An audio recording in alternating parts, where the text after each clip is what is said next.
ल केटाकेटी अब हामी हिँड्यो केटी भित्रै यो गुराँस भ्यू टार हेर्नुहोस् त यी डाँसे पनि त हैछन् केटी हो ए कति राम्रो भित्र त डाँफे रे तिम्रो आँखा कता खान् के हुन्छ यिनी डाँफे हो यो मयूर जस्तो देखिन्छ त ए डाँफे डाँफे मुनाल मायाले कस्तो राम्रो बनायो होला यार आमा उता पिङ खेलेको नि लिनु त हेर्नु त उता हेर होइन तिमीहरू किन यति राम्रो के स्वर रहेछ तिम्रो भने मेरो जस्तो यही रहेछ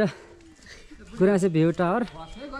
अब यहाँ हेर्नुहोस् यहाँ अब म तपाईँलाई देखाउन चाहन्छु यहाँ चिन्नुहोस् तपाईँहरूले यो यो यो चितुवा यहाँ रुख चढिरह अब उल्लु यहाँ बसिरहेछ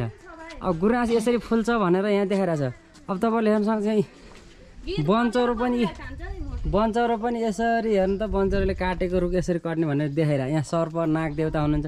नागलाई फेरि यहाँ चिलले खाएको पनि देखाएर छ यस्तो राम्रो हेर्नुहोस् दैलेखको गुराँसे भ्यू टावरमा हामी आज अब चाहिँ हामी तपाईँहरूलाई त्यो भ्यू टावर माथि त्यहाँ चढेर त्यो चाहिँ टावर हो त्यहाँ चढेर चाहिँ तपाईँहरूलाई देखाउने छौँ बाँकी कुराहरू है त।